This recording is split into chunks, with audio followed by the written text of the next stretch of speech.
अपने प्रश्न पर ध्यान को केंद्रित करना। और आज भी हम भले शिव महापुराण की कथा मेरे बाबा की करुणा से, शंकर भगवान करुणा से बाँच रहे हैं, शिव जी बाँच रहे हैं, शंकर जी की कृपा है, शिव जी ही बाँचने वाले, शिव ही कराने वाले और शिव ही सुनने वाले। पर आज भी ध्यान वही रहता है कि अपना ध्यान भगवान शंकर की भक्ति पर केंद्रित रखो। बस उस जगह से अपने ध्यान को नहीं हटाना। ये छोटे छोटे प्रश्न, ये छोटे छोटे सब्जेक्ट, तो ये छोटे छोटे क्वेश्चन तो आते रहेंगे, जाते रहेंगे। मूल है मेरा शिव, मूल है मेरा शंकर, मूल है मेरा शंकर। हम भगवान शिव को नहीं पहचानते। हम पूरे दिन, हमारे घर में जितने भी लोग हैं, पूरे दिन छोटे छोटे क्वेश्चन में उलझे रहते हैं। जरा सा पानी गिर गया, सास ने चिल्लाना चालू कर दिया, बेडशीट गिर गई, उस पे चिल्ला दिया, बर्तन झूठे रखे हैं, उस पे चिल्ला दिया। अरे अगर चिल्लाना ही है तो कोई बड़ा क्वेश्चन लाओ, कोई बड़ा प्रश्न लाओ जिस पे विवाद करना है। छोटे छोटी बात पर विवाद करते हो। ये जरा सा खाने पर विवाद कर दिया, रोटी ज्यादा बन गई तो विवाद, सब्जी फेंक दी तो विवाद, सब्जी में जरा सी मिर्ची जल गई तो विवाद, गैस की टंकी जल्दी खत्म हो गई तो विवाद, तेल जल्दी खत्म हो गया तो विवाद, मिर्ची जल्दी खत्म हो गई तो विवाद, पति आकर बोला कल ही तो सब्जी लाया था तो विवाद चालू हो गया। ये छोटे सब्जेक्ट है, ये छोटे क्वेश्चन है। इन छोटे क्वेश्चनों के लिए समय मत निकालो, बड़ा क्वेश्चन ढूंढो। लड़ाई करना है तो कोई बुलंद बात लेकर आओ जिसके पीछे लड़ाई हो। तो बात है, छोटी छोटी बात पे क्या लड़ाई करना। उसी तरह भगवान को पाने के लिए क्वेश्चन बड़ा, मतलब मन बड़ा करिए, शिव की ओर केंद्रित करिए। भगवान शंकर में मन लगाकर जब आप अपने हृदय से शंकर को पुकारोगे तो निश्चित है सारे क्वेश्चन अपने आप हल होना प्रारंभ हो जाएंगे। रिजल्ट अच्छा है। आप कर ही नहीं रहे। अपना केंद्र बिंदु आपने शिव को बनाया कहाँ है? आपने और हमने अपने केंद्र बिंदु को शंकर को नहीं बना पाए। अपने आप को हम शंकर से जोड़ नहीं पा रहे। हम केवल वस्तुओं से जोड़ रहे हैं, केवल वस्तुओं से। किसी ने कहा अभी मुहूर्त अच्छा नहीं है, मंदिर नहीं जाना चाहिए। फिर किसी ने कहा अभी काल घड़ी चल रही है, अभी यह काम मत करना। और मालूम पड़े श्वास अभी चल रही है और बाद में निकल गई तो कौन सा भरोसा? कैसे केंद्र करें? शंकर भगवान का एक नाम काल अधिपति महाकाल है। सबकी घड़ी बदल देता है, सबका समय बदल देता है, सबका चक्र बदल देता है, सबका काल बदल देता है। उसको महाकाल कहते हैं। अगर कोई कहे ये समय अच्छा नहीं, वो समय अच्छा नहीं, मेरे महाकाल बाबा का नाम लो और कदम आगे बढ़ाते चल जाओ, अपने आप सफलता मिलना प्रारंभ हो जाएगी। बोल बम का नारा है, महाकाल का नाम लो और आगे बढ़ते चले जाओ। शिव का नाम लो, आगे बढ़ते चले जाओ। शंकर का नाम लो, आगे बढ़ते चले जाओ। कैसे नहीं होगा? शिव को केंद्रित करो। जिस गांव में, जिस नगर में, जिस शहर में, जिस कॉलोनी में, जिस परिवार में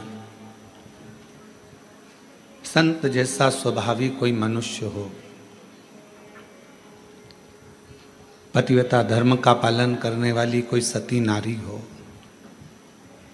या कोई भक्ति में डूबने वाला कोई मनुष्य हो, परिवार का कोई अंग हो, तो निश्चित है उस गांव को, उस परिवार को, उस कुल को, उस क्षेत्र को कभी कोई बर्बाद नहीं कर सकता है। क्योंकि वहाँ या तो संत विराजमान है, या सती विराजमान है, या भक्ति विराजमान है। संत का स्वभाव क्या है?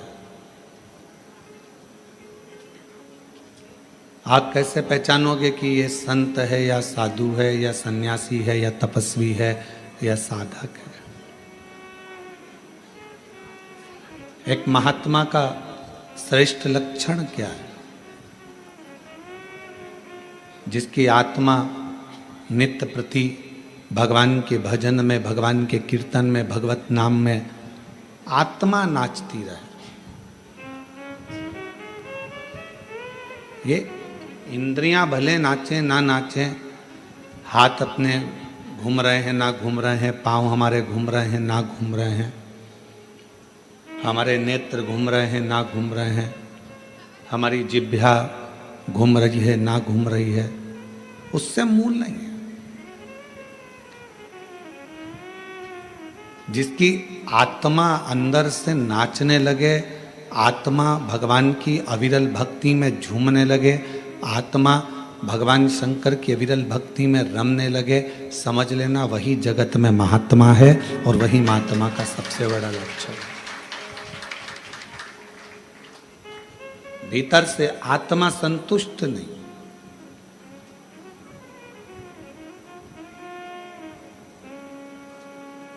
घर के दरवाजे पर लिख दिया शुभ और लाभ और अंदर रहने वाले व्यक्ति के बुद्धि में शुभ और लाभ विचार नहीं है, तो क्या मतलब?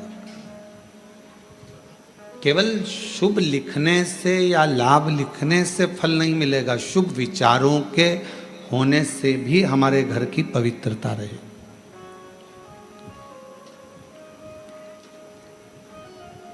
हमारे मन की पवित्रता को शुभ विचारों से ही श्रेष्ठ किया जा सकता है।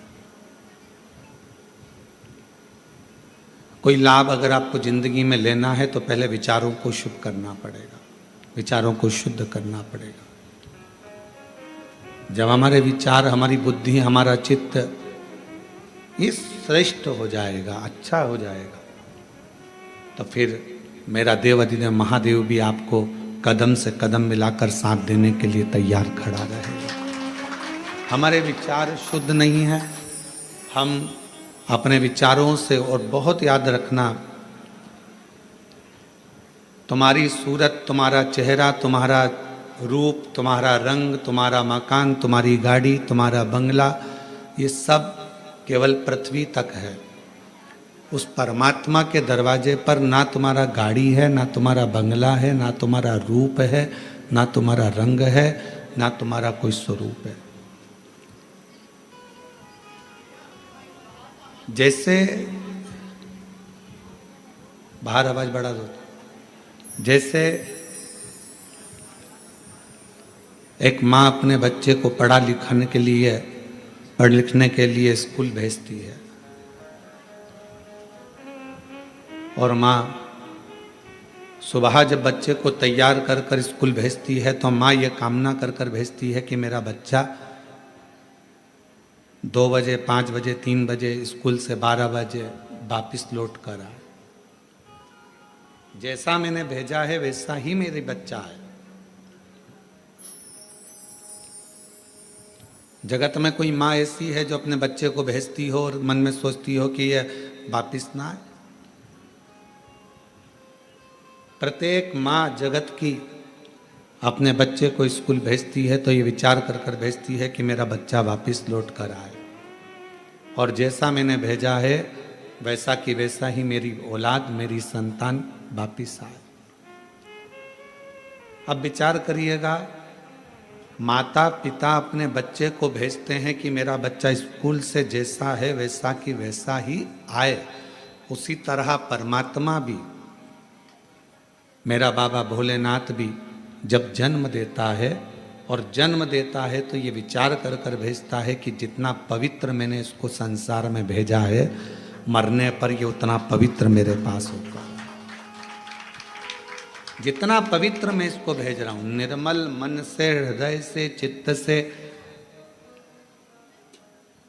अपने निर्मल स्वभाव से एक बच्चा जब जन्म लेता है, एक बच्चा जब जन्म लेता है तो उसका स्वभाव कोई कपटी नहीं होता।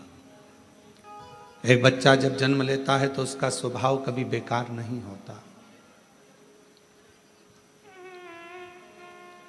एक बच्चा जब जन्म लेता है तो उसका स्वभाव कपटी नहीं होता, बेकार नहीं होता, वो छल करना नहीं जानता। बस जैसे परमात्मा ने एक बच्चे को जन्म दिया, उसका मन एकदम साफ है, शुद्ध है, उसके मन में कोई भेद नहीं है, उसके मन में कोई कपट नहीं है, उसके मन में कोई बेईमानी नहीं है, छल नहीं है। भगवान भी चाहता है जैसा मैंने तुझे भेजा स्कूल वैसा कि वैसा ही लौट कर आना, जैसा मैंने तुझे भेजा संसार में वैसा ही लौट कर मेरे पास आना, जैसा मैंने भेजा है तुझे। एक अविरल भक्ति के साथ संत, सती और भक्ति, कौन कौन है? तीन, संत, सती और भक्ति।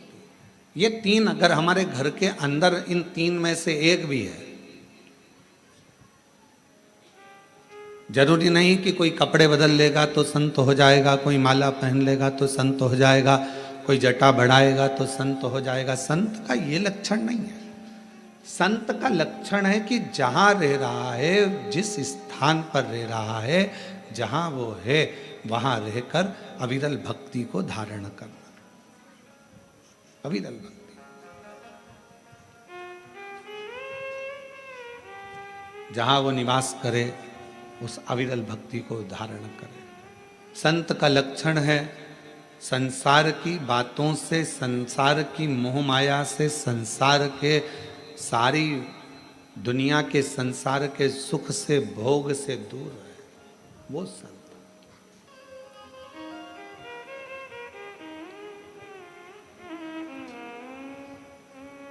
एक पतिव्रता धर्म का पालन करने वाली एक स्त्री,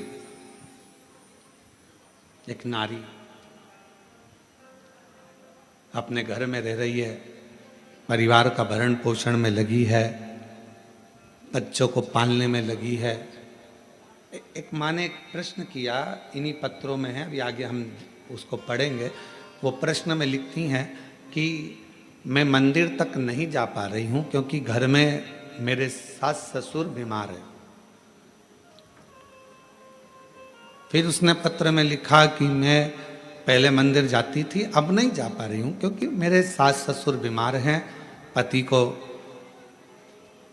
खदान में काम पर जाना पड़ता है, बच्चों को स्कूल जाना पड़ता है, तो क्या अब मैं पूजन शिवजी की मंदिर में कैसे करूं? तो मेरा उस बहन से, जिसने पत्र लिखा है, उस बहन से इतना ही कहूँगा कि आप मंदिर नहीं जा सकते, अपने सास ससुर की सेवा कर रहे हो, परिवार की सेवा में लगे हो, ये भी मेरे शंकर की सेवा ही है, ये भी मेरे शिव की सेवा।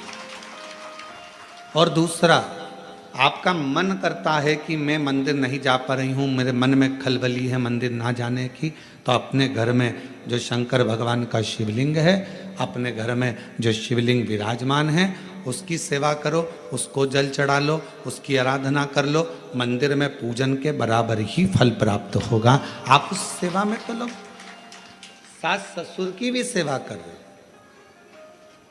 पंडरीनाथ में हरि विठ्ठल विराजमान है, किसके लिए आए थे? पौंडलिक के लिए। पौंडलिक ने करा क्या था? अपने माँ बाप की सेवा, अपने माता पिता की सेवा। वो तो कभी मंदिर में नहीं गया, ना वो कभी शिवालय गया, ना देवालय गया, ना मंदिर गया, केवल माँ बाप की चरणों की सेवा कर रहा था। इतनी सेवा में लीन हो गया कि भगवान हरि विठ्ठल को आकर, पांडुरंगा नारायण को आकर दर्शन देना पड़ा। इतना कीचड़ हो रहा था कि वहाँ पौंडलिक ने एक ईंट फेंक दी और उस ईंट के ऊपर भगवान दोनों हाथ कमर पर रखकर खड़े हो गए, हरि विठ्ठल खड़े हो गए, उसका इंतजार करते रहे। भगवान कह रहे हैं तू आ, मेरा दर्शन कर ले। वो कहता है पहले माँ के चरण दबा रहा हूँ, पिता के चरण दबाऊंगा, फिर तुम्हारे से मिलने के लिए आऊँगा। बाद में भगवान से मिलने के लिए आया तो भगवान ने पूछा, पौंडलिक तेरी सेवा से मैं प्रसन्न हूँ, मांग तुझे क्या चाहिए? उसने कहा बस इतनी कृपा कर दो, जो अपने माता पिता की सेवा करे उसको तुम ऐसे ही दर्शन देते रहना, करुणा करते रहना, ऐसे ही कृपा।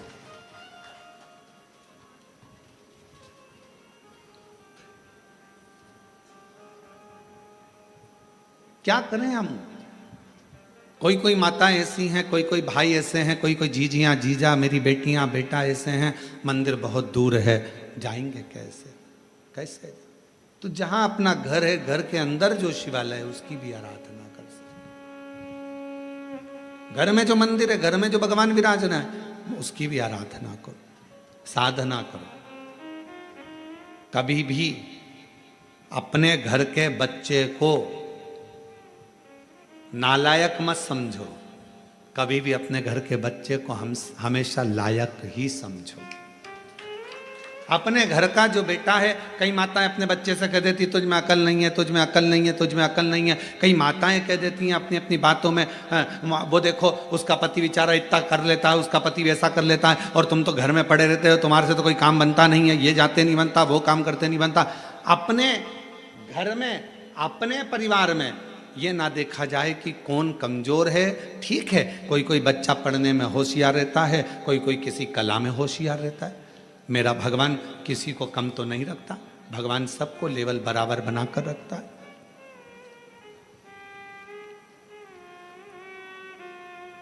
पांच उंगलियां पांचों बराबर नहीं हो सकती। अगर पांचों बराबर हो जाए तो ये मुष्टिका बंध नहीं सकती।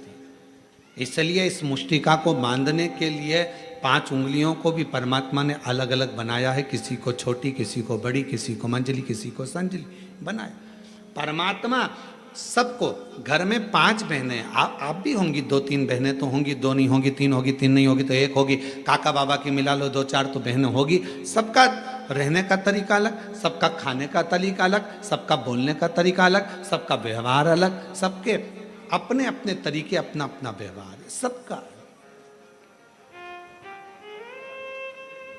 और सब अपने अपने व्यवहार से, सब अपने अपने तरीके से रह रहा है, सब अपने व्यवहार।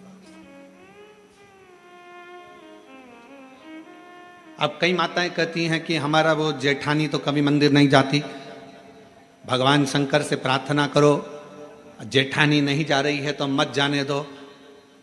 कोई कोई ऐसा होता है जिस पे मेरे भगवान शंकर का प्रेम बहुत होता है, वही तो जाएगा ना। कोई कहे मेरी देवरानी नहीं जाती, मत जान दो, उसकी मर्जी, आप अपना कर्म करो, आप भगवान के मंदिर जाओ, आप शिवालय जाओ, शंकर जी की आराधना करो। घर में कई कई लोग ऐसे रहते हैं, पति से कहो तुम व्रत कर लो, पति नहीं करता तो उसका मतलब ये थोड़ी ना है कि वो धर्मात्मा नहीं है। पति मंदिर नहीं जाता तो इसका मतलब ये थोड़ी ना कि वो धर्मात्मा नहीं है। बेटे मंदिर नहीं जा रहे तो इसका मतलब ये थोड़ी ना कि बेटे धर्मात्मा नहीं है।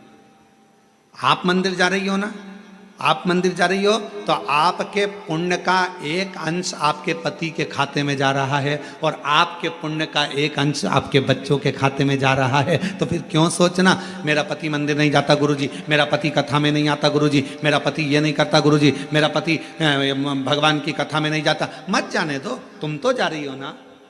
मेरी सास दिन भर घर में रहती है, वो कथा नहीं सुनती गुरुजी, टीवी चालू रहती है तो भी उसका मन नहीं लगता। मत लगने दो, तुम टीवी तो चालू कर दियो ना, तुम्हारा तो लग रहा है ना।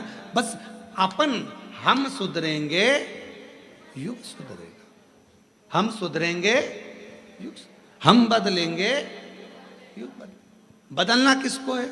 अपने आप को। जब हम बदलेंगे तो युग अपने आप बदल जाएगा। आपको देखकर एक ना एक दिन तुम्हारे घर में, एक ना एक दिन, तुम महीना 2 महीना कथा तो सुनो, एक आध दिन पति भी 5-10 मिनट टीवी के सामने बैठकर कथा सुन ही लेगा। तुम बदल कर देखो, वो भी बदलेगा।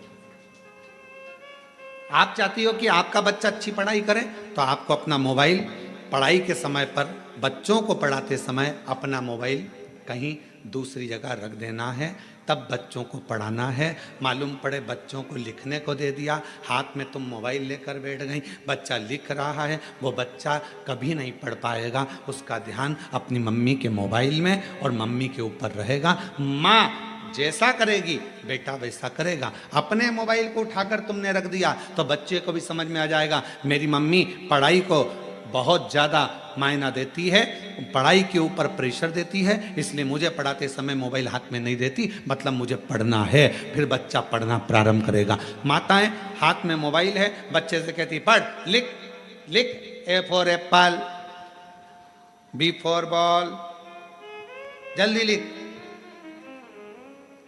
लिख रहा है? हाँ मम्मी। क्या क्या लिखा? A for apple, B for ball, ठीक है, C for cat, अभी तक नहीं लिखा, बैठा है इतनी देर से। अर्थात तुम्हारे मोबाइल चलाने से तुम्हारे बच्चे पर प्रभाव पड़ा, तुम्हारा ध्यान मोबाइल में था, बच्चे का ध्यान तुम पर था, तो वो लिख नहीं पाया। जब पूरा एकाग्र चित्त लगाकर अपने बच्चे को पढ़ाओगे तो वो बच्चा अपने आप पढ़ना प्रारंभ करेगा, दिल लगाना प्रारंभ करेगा, मन लगाना प्रारंभ करेगा।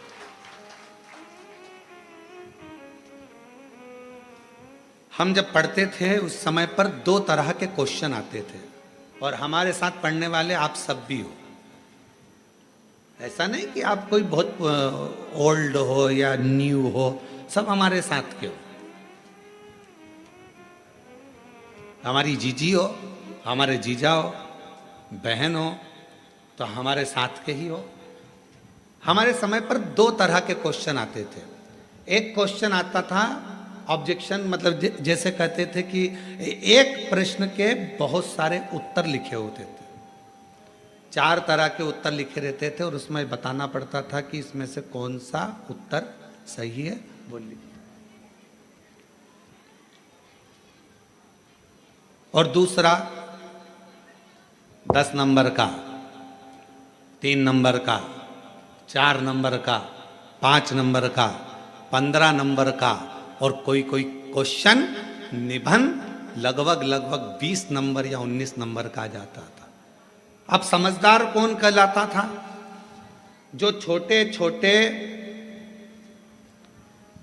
जो क्वेश्चन है, छोटे छोटे क्वेश्चन है कि एक प्रश्न दे दिया, मटके में पानी है, गिलास है, मटका है, गगरा है, बाल्टी है, 4 ऑप्शंस दिए, उसमें से एक सिलेक्ट करना है। अब जो व्यक्ति पढ़ने में होशियार नहीं है, वो 4 में से एक छांटने में अपनी बुद्धि लगा रहा है, अपना विवेक देख रहा है कि मैं इसमें से क्या लिखूं, क्या हो सकता है, और वो कितने नंबर का? आधा नंबर का, मात्र आधा नंबर। और उसने पूरा समय वो जो क्वेश्चन थे उसमें छांटने में कि इसमें मटका लिख दूंगा, इसमें ये लिख दूंगा, फिर सोचा गलत हो गया, पीछे वाले ने इशारा करा 3 नंबर मतलब तीसरा, फिर किसी ने इशारा करा 1 नंबर, उसने फिर काटा, फिर लिखा। अर्थात वो उसमें रम रहा है, उसमें विचार कर रहा है। और एक बच्चा जो पढ़ने में होशियार था, उसने ये कमजोर प्रश्न तो बाद में देखे, सबसे पहले जो मेन प्रश्न थे जिसमें 19 number, 15 number, 5 number, 7 number, 8 number, जो श्रेष्ठ नंबर आ सकते थे, हमारे स्कूल में भी और हमने हमारे कॉलेज में भी यही करा। अपने जो मूल प्रश्न थे जिस पे अधिक नंबर मिल सकते थे, हम सबसे पहले उसी को हल करते थे, और बाद में अगर समय बचता था तो आधे आधे नंबर को देखते थे। मूल होता है कि अपने ध्यान को एक प्रश्न में जिस पर नंबर ज्यादा हैं उस पर केंद्रित करना।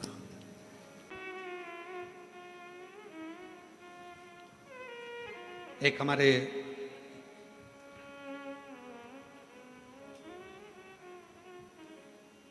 भूतड़ा परिवार है हैदराबाद में, श्री रामनिवास ब्रजगोपाल जी भूतड़ा। एक बार वो मिलने के लिए आए और उन्होंने कहा, गुरुजी बहुत मन है हैदराबाद में शिव महापुराण की कथा हो, पर व्यवस्था कैसे हो? इतना भीड़ आता है, इतना पब्लिक आता है, इतना भाग्यनगर में कथा होना और इतना भीड़। हमने कहा, भूतड़ा जी क्यों चिंता करते हो? बाबा पर भरोसा रखना, माता पिता पर भरोसा रखना, उनके आशीर्वाद पर भरोसा रखना, तो जिंदगी में ऐसा नहीं कि आप शिव महापुराण की कथा नहीं करवा पाओगे, जरूर करवा पाओगे।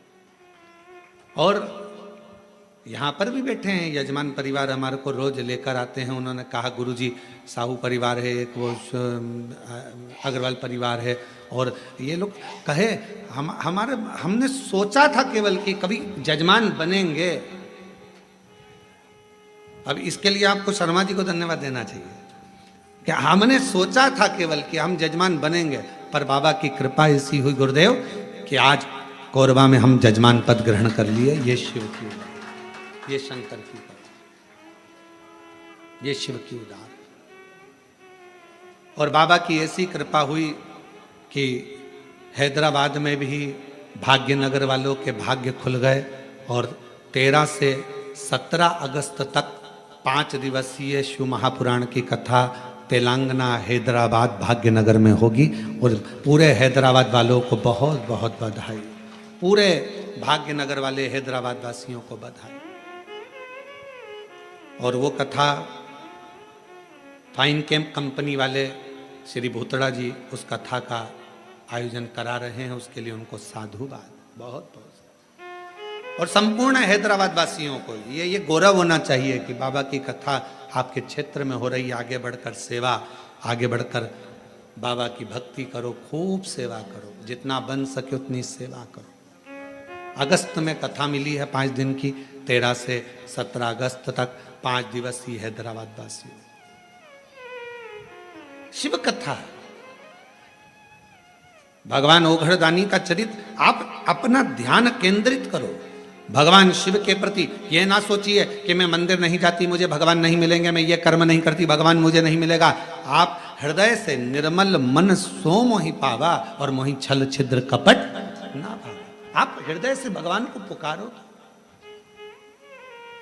और मैंने तेरे ही भरोसे बाबा, तेरे ही भरोसे हवा बिच उड़ती जावांगी बाबा, डोर हत्तो छठी नाम कटी जावांगी।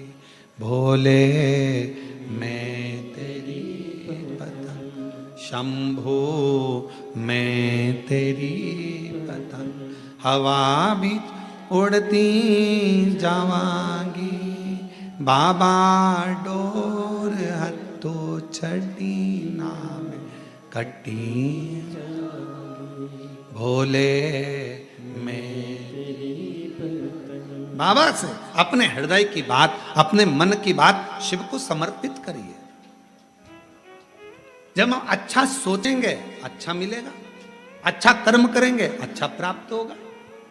संत, सती और तीसरे नंबर पर भक्ति, 3 है जो हमारे घर का भी कल्याण कर रहे हैं, परिवार का भी कल्याण कर रहे हैं, हमारे मोहल्ले का भी कल्याण कर रहे हैं, हमारी कॉलोनी का भी कल्याण कर रहे हैं, हमारी सोसाइटी का भी कल्याण कर रहे हैं और हमारे क्षेत्र का भी कल्याण कर रहे हैं। शिव महापुराण में अगर कभी पढ़ें या लिंग महापुराण का अध्ययन करें तो लिंग पुराण में एक बात मिलती है, जिस कॉलोनी, जिस गांव, जिस नगर, जिस ग्राम में शंकर भगवान का शिवलिंग, जिस सोसाइटी में, कॉलोनी में, गांव में, नगर में नहीं होता, शिव महापुराण की कथा और लिंग पुराण की कथा कहती है कि वहां का विकास होना बहुत कठिन हो जाता है। उसी तरह घर के अंदर भी अगर छोटा सा शिवलिंग है, एक छोटा सा शिवलिंग भी अगर आपके घर के अंदर है तो वो आपको तरक्की की ओर लेकर जाएगा।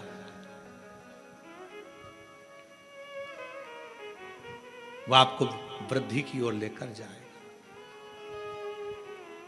बस एक मन से शिव की आराधना, मन से शिव की उपासना, मन से शंकर की भक्ति को धारण करो, मन से। और शंभु शरणे पड़ी मांगू घड़ी रे घड़ी, दुख काटो दया करी इन दर्शन आपो। शंभु शरणे पड़ी मांगू घड़ी रे घड़ी, दुख काटो दया करी न दर्शन। शिव महापुराण की कथा कहती है अच्छा विचार, अच्छी सोच, अच्छा कर्म, अच्छा क्रम, यह हमारे जीवन को एक आनंद देता। देखिए जरा कथा में माँ जगत जननी अम्बा माँ, माता पार्वती जी आज अपने स्नान के लिए जाती हैं। तन पर उपटन लगा और तन पर उपटन लगा हुआ है, पूरा शरीर उपटन से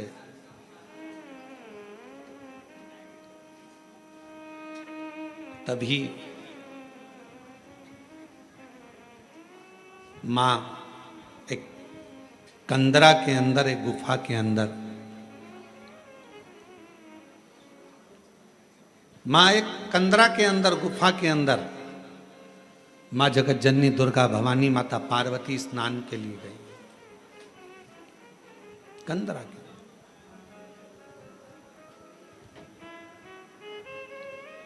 तन पर उपटन है,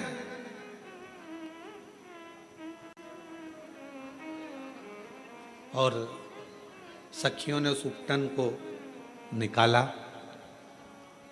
उपटन निकाल कर एक सुंदर सा पुतला मां जगत जननी पार्वती जी ने बनाया। थोड़ा ध्यान देना, फिर निवेदन करेंगे। आज कथा की शिवरात्रि है, अर्चन बहुत रहेगी, पर ध्यान लगाकर कथा को सुनना। 7 दिन की कथा में सबसे मूलता का दिन छठा होता है, बहुत ध्यान दीजिए, सावधानी पूर्वक श्रवण करिए।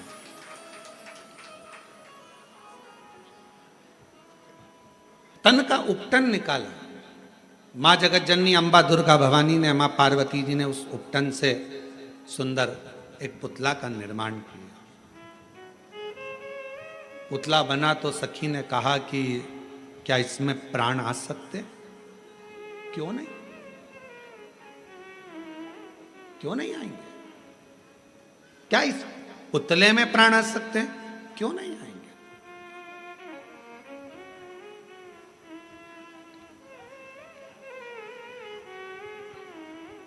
इसमें प्राण आने में दिक्कत क्या है?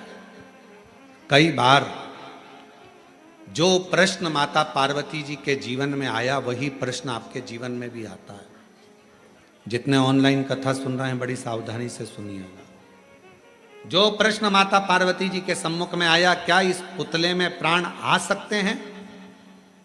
कई बार ऐसा प्रश्न आपके सामने आकर खड़ा हो जाता है। क्यों मम्मी, तुम कथा सुनती हो, शिव जी के मंदिर जाती हो, क्यों तुम भगवान की आराधना करती हो, क्या ऐसा हो सकता है? तब माता पार्वती जी के सामने प्रश्न आया, क्या इस पुतले में प्राण आ सकते हैं? पार्वती जी ने बिना सोचे समझे बिल्कुल कह दिया, हां प्राण आ सकते हैं। इसको कहते विश्वास, इसको कहते भरोसा। अब कोई आपसे कहे कि क्यों ये ऐसा हो सकता है क्या? क्यों मम्मी, मैं डॉक्टर बन सकता हूँ? कल एक बच्ची, हम जब मिल रहे थे सब लोगों से, तो एक बच्ची कह रही थी मुझे आईएएस ऑफिसर बनना है। मैंने कहा बेटा क्यों नहीं बन सकते? आईएएस ऑफिसर भी तो आपके बीच के हैं, क्यों नहीं बन सकते? आप मेहनत तो करो, पढ़ाई तो करो, परिश्रम तो करो। अपनी मेहनत को, अपने पढ़ाई को, अपनी परिश्रम को जब 4 तो आईएएस ऑफिसर भी बन जाओगी। उसने कहा गुरुजी बिल्कुल सही में, हाँ आप एक दिन बन जाओगी, आप मेहनत तो करो। पार्वती जी के सामने भी प्रश्न आया, क्या इस पुतले में प्राण आ सकते हैं? पार्वती जी ने बिना सोचे, जो विश्वास जब पक्का होता है, भरोसा जब दृढ़ होता है, तो मुख से निकल जाता है, बिल्कुल प्राण आ सकते हैं। क्यों नहीं आएंगे? कई माताएं अपने अपने बच्चों को लेकर आती हैं, पति को लेकर आती हैं, किसी का हाथ नहीं चलता, किसी का पाँव नहीं चलता, किसी का शरीर नहीं चलता, तो वो कई बार प्रश्न करती हैं, क्यों गुरुजी, ये मेरा बेटा बोलने तो लगेगा, ये मेरा बेटा चलने तो लगेगा? हम भी अपने पूर्ण भरोसे पर कहते हैं बिल्कुल। जब कई बच्चे दौड़ने लगे, कईयों का कैंसर ठीक हो गया, कईयों की किडनी ठीक हो गई, किसी का लीवर ठीक हो गया, किसी का थायराइड, किसी का शुगर, किसी का बीपी, किसी के 30 साल शादी को हो गए, किसी के 25 साल शादी को हो गए, उनको औलाद हो गई, तो इसको नहीं हो सकता? सब होगा। विश्वास अगर पक्का है तो गूंगा भी बोलता है, विश्वास यदि पक्का है तो बहरा भी सुनता है, विश्वास यदि पक्का है तो लंगड़ा भी चलता है, और विश्वास यदि पक्का है तो लूला भी काम करता नजर आता है। एक विश्वास की दृढ़ता भी तो होना चाहिए। आपका भरोसा ही दृढ़ नहीं है। और जितने शिव भक्त कथा को श्रवण कर रहे हैं, जितने शंकर जी के भक्त इस पवित्र कथा का लाभ ले रहे हैं, जितने ऑनलाइन कथा सुन रहे हैं, जितने कोरबा की इस पवित्र धरा पर बैठकर कथा सुन रहे हैं, अपनी बुद्धि में एक बात बिठा लेना, अगर शंकर भगवान को 1 लोटा जल चढ़ाते हो, शिव जी की आराधना करते हो, और तुम्हारा पति, तुम्हारे बच्चे, तुम्हारे घर के लोग तुमसे कहें ऐसा हो सकता है मम्मी? क्यों नहीं हो सकता? होगा। एक शब्द मुंह पर आना चाहिए, ना शब्द नहीं, हाँ होगा। तो मम्मी ये हो जाएगा, होगा, क्योंकि शंकर जी पे लोटा भरकर जल चढ़ाने वाले की एक ना एक दिन वाणी भी सिद्ध हो जाती है, वाणी भी सिद्ध हो जाती है। शिव महापुराण की कथा कहती है प्रतिदिन तुलसी, जैसे प्रतिदिन तुलसी खाने वाले का, प्रतिदिन तुलसी का पान करने वाले का, तुलसी को लेने वाले का, जैसे बेलपत्र प्रतिदिन खाने वाले का, जैसे शंकर भगवान पे चढ़े हुए जल का रोज आचमन करने वाले की वाणी एक दिन सिद्ध हो जाती है, सिद्ध वाणी हो जाती है। और वो जो बोलता है, जो वो बोलती है, वो पूर्ण होता ही है, वाणी सिद्ध होती है।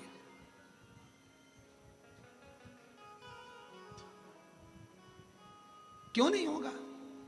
तुम्हारे मुख से अगर बच्चे पूछे मम्मी ऐसा हो जाएगा, होगा, क्यों नहीं होगा? पति कहे बहुत कर्जा हो गया है, चूक नहीं रहा, बहुत मेहनत कर रहे हैं, पत्नी का शब्द होना चाहिए, होगा।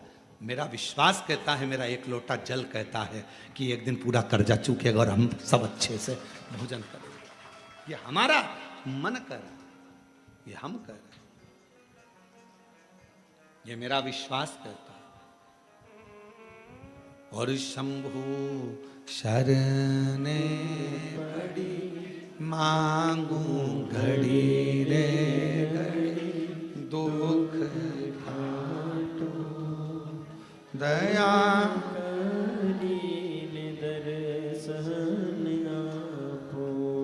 ओ शंभु शरणे पड़ी मांगू घड़ी दुख काटो दया दर्शन। शिव महापुराण की कथा कहती है, जब भक्ति का पुण्य बढ़ता है तो भगवान छप्पर फाड़ कर देना प्रारंभ करता है। भक्ति का पुण्य बढ़ता है तब भगवान छप्पर फाड़ कर देना प्रारंभ करता है, और जब व्यक्ति का पाप बढ़ता है तो भगवान थप्पड़ मार कर लेना प्रारंभ करता है। भक्ति का पुण्य बढ़ा तो भगवान ने छप्पर फाड़ कर देना प्रारंभ करा, और पाप बढ़ना प्रारंभ हुआ तो फिर थप्पड़ मार कर लेना प्रारंभ किया, वापिस लिया परमात्मा, कालगति को घुमाते।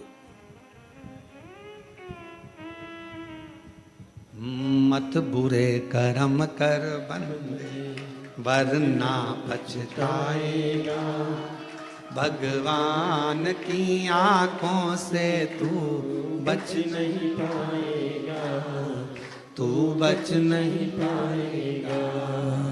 अरे ओ अज्ञानी मत कर नादानी, अरे ओ अज्ञानी मत करना जाने, तेरे कर्म का फल भी तू ही पाएगा, जैसा किया तूने तेरे आगे आएगा। मत बुरे कर्म कर बंदे वरना पछताएगा, भगवान की आंखों से तू बच नहीं पाएगा, तू बच नहीं पाएगा। अरे ओ अज्ञानी मत कर नादानी, अरे ओ अज्ञानी मत कर नादानी। सखी कह रही है पार्वती जी की, ये पुतले का निर्माण करा है, क्या इस पुतले में प्राण आ सकता है? क्यों नहीं, प्राण आएगा।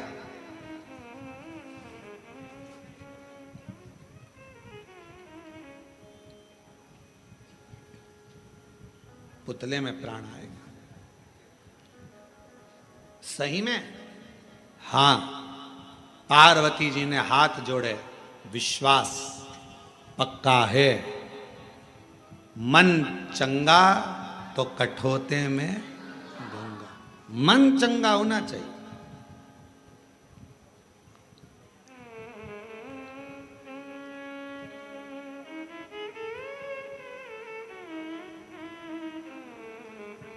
कई बार ऐसा होता है कि पूजन करने बैठे हो और गंगा का जल तुम्हारे पास में नहीं है ना, हाथ में एक कटोरी में पानी ले लिया करो।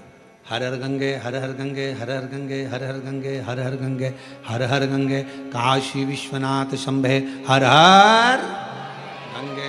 गंगा का आह्वान करा करो, गंगा मैया गंगा मैया गंगा मैया याद करो।